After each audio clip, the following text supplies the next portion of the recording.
Reflexionar sobre a adopción e acollemento das nenas, dos nenos e dos adolescentes da nosa comunidade. Ese é o obxectivo do Congreso Galego de Adopción e Acollemento, un evento que abriu as súas portas en Pontevedra por terceiro ano consecutivo.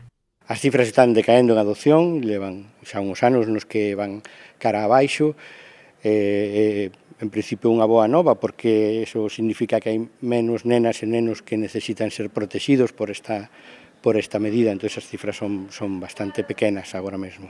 Hoxe participaron en total 9 poñentes que falaron dende regulación da adopción internacional, pasando polos vínculos entre as familias de acollida e as familias adoptivas, ata a complexidade da adopción aberta.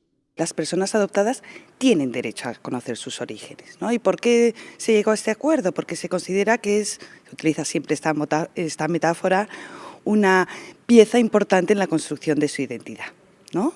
Entonces, a partir de ahí podemos pensar, bueno, los niños y niñas también están construyendo su identidad, por una parte, y por otra parte, ¿por qué vamos a hacer desaparecer figuras de referencia de un niño, obligar a esa ruptura, a esa pérdida, a ese duelo, cuando, aunque no puedan ejercer, el papel de cuidadoras principales, si todas las partes nos ponemos de acuerdo en qué es mejor para ese niño o esa niña, podemos estar ahí. Nos últimos anos deronse pasos de xigante para conseguir mellorar a regulación sobre a adopción e acollemento. Sen embargo, este tipo de congresos seguen sendo fundamentais na nosa sociedade. É importante falar da protección das nenas e nenos, ¿no? De darlles voz.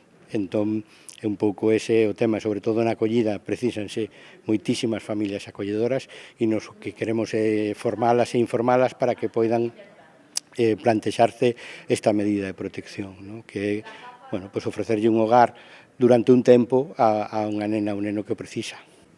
Muchas veces no está preparado el sistema educativo para gestionar la diversidad de historias, para entender y reconocer el posible impacto de unas vivencias difíciles en tu forma de relacionarte en el mundo o incluso en tus capacidades de aprendizaje y demás, ¿no?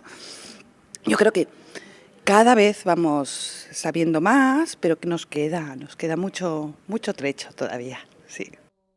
O terceiro Congreso Galego de Adopción e Acollemento continúa mañá no Pazo da Cultura. Na xornada participarán máis de 15 poñentes para reflexionar sobre temas tan importantes como o Sistema Galego de Protección de Menores ou de atención á vivencia sexual das persoas con diversidade cognitiva.